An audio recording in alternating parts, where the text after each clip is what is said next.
an artificial satellite. An artificial satellite is moving in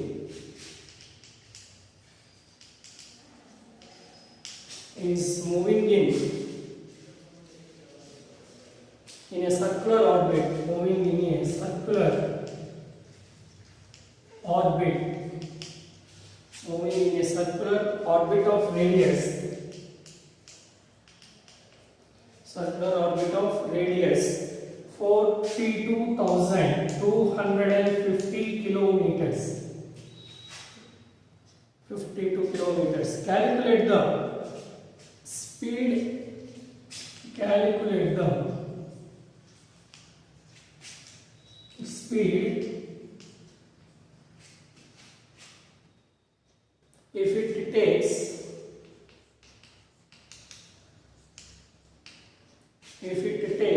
24 hours to revolve around the earth, to revolve around the earth. So here we have to calculate the speed of the satellite. What is the given? Radius will be given. So radius of the orbit. The radius of the orbit. The radius of the orbit is equal to 42,250 kilometers will be given. Now first we have to calculate its circumference. So circumference of the orbit is equal to circumference of the orbit. Orbit is equal to 2 pi r no. Circumference will be 2 pi r. That is equal to 2 into 22 by 7 into 42,250. Now by making calculation for that value, we get 26,551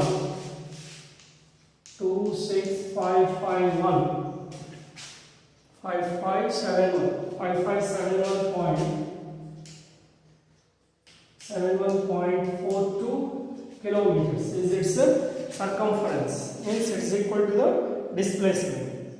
So time taken by the orbit is equal to 24 hours. Time taken is equal to 24 hours. So circumference by time. Circumference total displacement. Therefore, speed of the satellite is equal to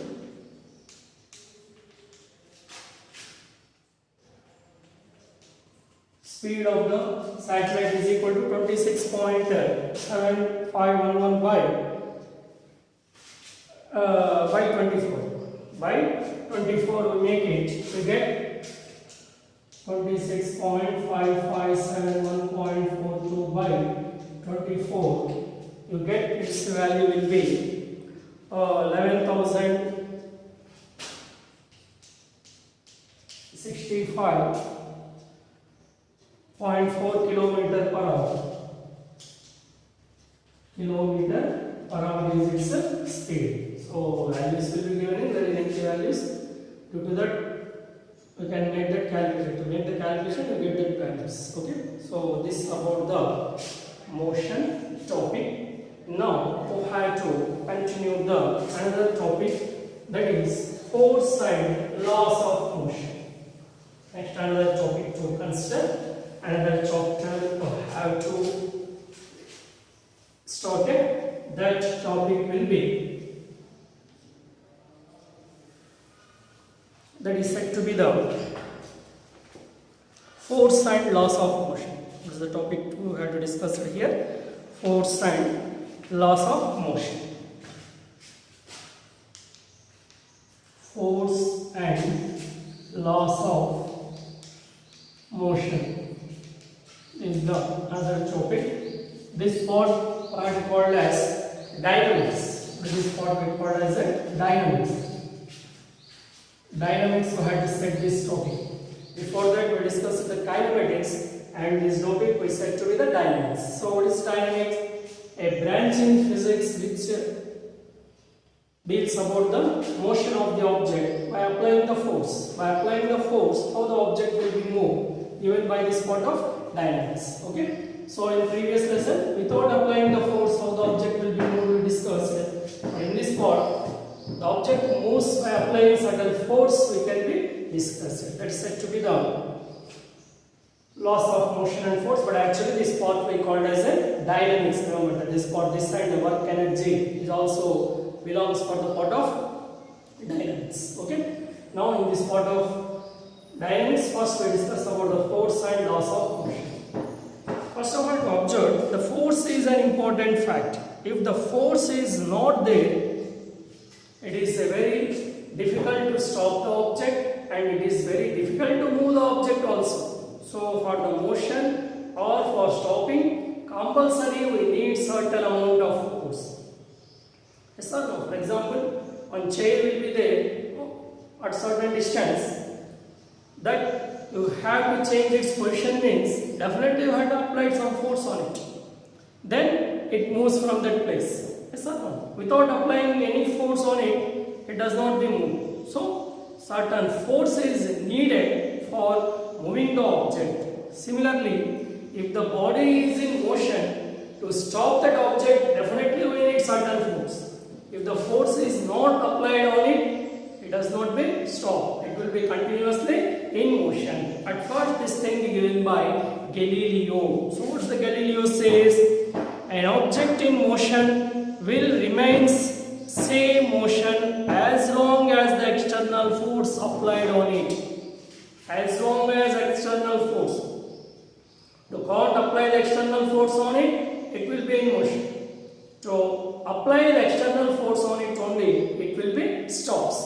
So by that, first Galileo gave this statement. Then later, by considering that, Newton stated three important laws about this motion of the object. These are called as Newton's laws of motion. Newton's laws of motion. So very important one. Very important laws about the motion of the object. Understand? By what is the base for this Newton's laws of motion? That means the base for this motion of the object will be that's this. Three theories about the planetary motion will be there. By considering that planetary motions,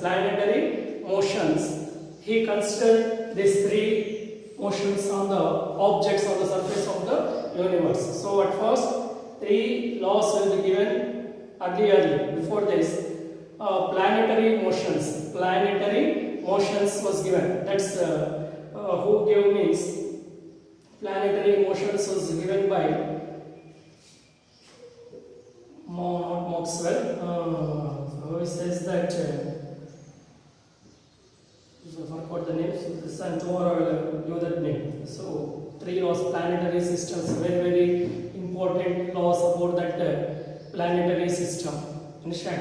So by geocentric theory and the theories also will be there by explaining this motions of the object. That is different theories of the planetary motion. Not planetary. What is that? Geocentric theory, heliocentric theory, and Tycho Brahe. So Tycho Brahe also stated that geocentric his student stated this theories about the planetary system that we discussed with gravitation. And gravitation again we discussed later. Now first we discuss about the base of Newton's laws of motion is planetary motion. Remember that word. Now first law, second law, three laws will be given, and third law. But three names also will be there for this. First law is called as law of inertia. Law of inertia. Second one is said to be the law of force or law of momentum also to say. momentum also to be considered, law of momentum. And third one is said to be the action and reaction law. Action and reaction law. So these are names also will be there, but we called only by the first law, second law, third law only famous. But actually names are inertia, second the law of force or law of momentum, and action and reaction. First we discuss about the first law of motion. First law of motion, or otherwise what is this called? Law of inertia.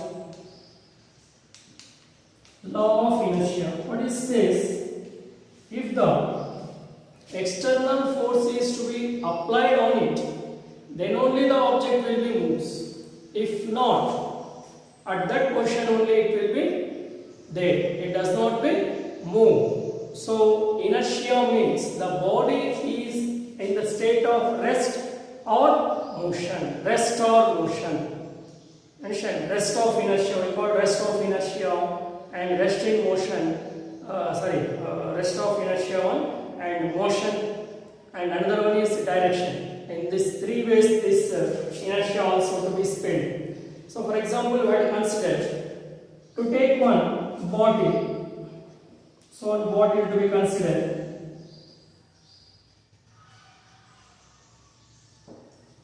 One body to be taken.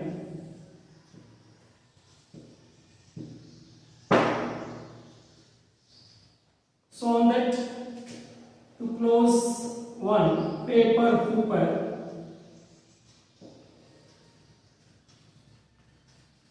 so like that we place paper hooper or a small cardboard, and at the center of this to place one marble. Without applying any external force on it, it will be stay like that position only. Then, to remove this cord slowly by applying certain force, slowly to remove it, what happens? The marble falls inside the glass, inside the body. So, inside the bottle, the marble will be falls down. When we had applied the external force on it, to fill that cardboard. So to remove the cardboard, to take out the cardboard away, what happens? The marble will be falls down. The marble will be falls inside the body due to inertia of rest. It will be at rest position. Then by applying certain force on it, it will be fall down into that body. It is called due to inertia of rest. Inertia at rest height point. Similarly, in the game of marble also, one marble will be stay at a rest position, and to split that marble by hitting with another marble, it will be moved. Similarly, in the game of carom board, so there also coins are displaced by hitting the striker. So when striker hit that coin, what happens? It will be moves on the table. Before that, applying the force, what happens? All will be retains on the same position. So all will be happening to they are all at inertia at rest. Then by applying the force, they will be moved. Due to that, what we say, when external force is applied on the bodies, then only it will be moves. Otherwise, it will be compelled to the force only. Otherwise, it will be stay at the same position. Okay. So that is so this inertia will be classified into three sides: inertia at rest, inertia of motion, and inertia of direction. So first one is inertia at rest. Second one, inertia of motion. Third one, inertia of direction. So from all that forces applied, then only this will be happen. So rest position might observe. So in motion, the object will be in motion. To stop that, by applying the brakes. If, for example, I had to ride on a bicycle or motor vehicle, whatever that, to stop that vehicle means to apply some force on it, to apply brakes on it. When brakes are applied, it will be stopped. Without applying the brake, the object is in motion, continuous motion only. So by applying the force only, it will becomes to stop. And inertia of direction. To change the direction also, we had to apply the force. For example, we had to take the turn. So in straight line, no need to take turn. So in curved roads, to make curve the vehicle, what happens? To apply the force on it, on the handle, then it will be moves. Otherwise, what happens? It will be moves straight only. So in all will be inertia. You have to combine with the force. It will be displaces from their positions. Whether it will be at rest or in motion or to change its direction. For all that, you have to need a certain amount of force to be applied on that. Okay, next class to be continued.